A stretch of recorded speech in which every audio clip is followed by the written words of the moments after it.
लुटेरी बीवी। नीता का परिवार उसकी शादी कराना चाहता है, पर नीता को अपने बॉयफ्रेंड से ही शादी करनी होती है, जिसके लिए परिवार तैयार नहीं होता। इन्हीं सब उलझनों के बीच नीता के पापा उसकी मर्जी के खिलाफ राघव और नीता की शादी करा देते हैं। शादी ਤਾਂ ਤੁਸੀਂ ਮੇਰੀ ਕਰਾ ਦਿੱਤਾ, ਹੁਣ मैं भी देख दिया ऐ परिवार खुश किवें रहंदा है।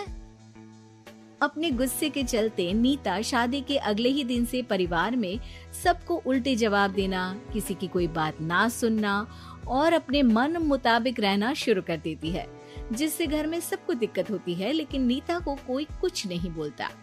एक दिन सास नीता के पास आती है। बहू की गल, तुसी किवें नाल या किसी गल से नाराज हो? तुहानू मेरी फिक्र करन दी कोई लोड़ नहीं, मैं ठीक हाँ। ऐसा बोल नीता वहां से चली जाती है, पर सास की बात उसके मन में रह जाती है। शादी के अगले दिन से ही मैं सब दे नाल किन्ना औखा भी है कित्ता, फिर भी आ मेरे तो इन्ने प्यार नाल गल किवें कर सकदी आ।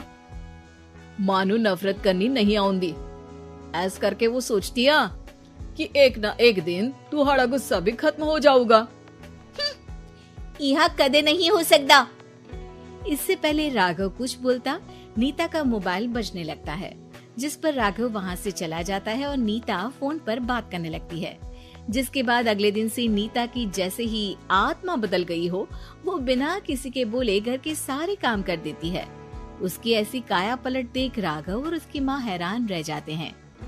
बहू तबियत शबियत ठीक सी? तबियत छड्डो मां, मैनू लगदा इसदा दिमाग हिल गया। ए तुसी दोनों की गल करी जांदे हो? मैं ठीक आ ते मेरा दिमाग भी। बस आज रियलाइज हो गया कि मैं अपने गुस्से विच कितना प्यारा परिवार ठुकरा रही सी। नीता की बात सुनकर सब बहुत खुश होते हैं और अब नीता सास की सेवा से लेकर पति की हर बात मानने लगती है, जिसकी वजह से कुछ ही समय में घर की सारी भाग दौड़ उसके हाथों में आ जाती है। उसी के साथ सास और राघव भी हर काम के लिए नीता पर ही डिपेंड हो जाते हैं। नीता मेरा लैपटॉप किथे आ?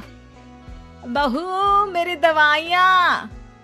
अब नीता अच्छी पत्नी और सर्वगुण संपन्न बहू बन गई होती है और इसी तरह विश्वास जीतते हुए एक दिन तिजोरी की चाबियां भी उसके हाथ में आ जाती है।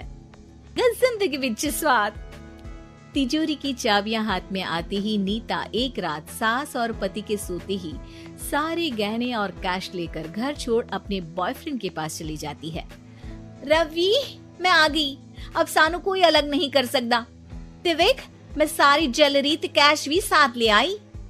नीता की ये बात सुनकर रवि खुश हो जाता है और वो दोनों साथ रहने लगते हैं, जिसमें नीता पूरा समय काम करती है तो रवि उसके लाए पैसों पर ऐश करता रहता है। मैं तेरे तो प्यार कर दिया ता करके ससुराल छड़ाई, और एक तू आ जो पैसों दे आगे कुछ भी नहीं देखदा। ओ महारानी अपने काम तो काम रख, मेरे ते जुबान लड़ान दी जरूरत नहीं, वरना इस घर तो बाहर कर देना है। ऐ मेरा घरा तेरा ससुराल नहीं, जीवे मन किया रहली इथे रहन लाई, हाथ चला जुबान नहीं। रवि की बातें सुन नीता के सिर पर जैसे आसमान ही टूट जाता है। एक तेरे करके मैंने अपने माँ पियो नाल उस भले चंगे ससुराल नु भी धोखा दिता ते तू छड्ड परे, मेरी ही गलती आ जे अखा उत्थे तेरे प्यार दा पर्दा डाल उस दिन फोन ते तेरी गलना विच आ गई। जे नहीं आउंदी ता आज खुशी नाल उथे ही बैठी होनी सी। ए भाषण उन्ना दियो जिससे इसका फर्क पड़े, मेरे कॉल नौटंकी नहीं। रवि वहां से चला जाता है और नीता रोती पछताती वहीं बैठ जाती है। हाय रब्बा, ए मैं की कर दिता, उस घर विच भी वापस नहीं जा सकती। एक ता घर छोड़ा नाल चोरी भी की, कोई मेहणु माफ नहीं करूंगा। घर कैसे वापस जाए इसी डर से नीता रवि का घर छोड़ नहीं सकती। इसी तरह दिन बीतते हैं और उन्हीं के साथ हालात बद से बदतर होते जाते हैं।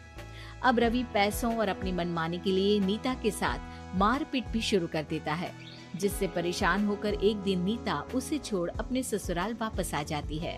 जिसे वहाँ देख राघव गुस्से से लाल हो जाता है। हूं थे की लेना या हमारी जिंदगी के साथ घर ता तो पहले ही बर्बाद कर गई सी। जान दिया, मेरी गलती माफी लायक नहीं। मैं कमली सी उस ढोंगी नु सच्चा प्यार दे, इस सच्चे प्यार नु बोझ समझती बैठी। मैनू माफ कर दो। जे मेरी नूर रानी समझ गई आ कि उस तो गलती हुई आ, फिर किस बात का रूसना मनाना। केड़ी नूर रानी? रानी बोलन जोगा इसने केड़े झंडे गाड़ दिए? मां याद कर, तेरे घर बिच चोरी कर बहू ते पत्नी सब रिश्ते तोड़ भाग गई सी। और फिर की मानता रहिया, गलती हो गई सी। एक गलती ता रब भी माफ कर देता ते तू और मैं ता सिर्फ इंसान ही आ। माफ कर दे, मैं बोल रही आ, ये दोबारा कदी कोई गलती नहीं करेगी। इसदा नहीं ता मेरा ही भरोसा कर ले। ठीक आ, जिवे तुहानू ठीक लगे, पर इसे बोल दे मेरे कोलो कोई उम्मीद ना रखे। तुसी जीवे कहोगे। अब सास हर रोज राघव को मनाने की कोई ना कोई नई तिगड़म बताकर नीता को उसके पास भेजती रहती है, जिससे कुछ समय बाद नीता का पछतावा और कोशिशें देखकर राघव भी उसे माफ कर देता है।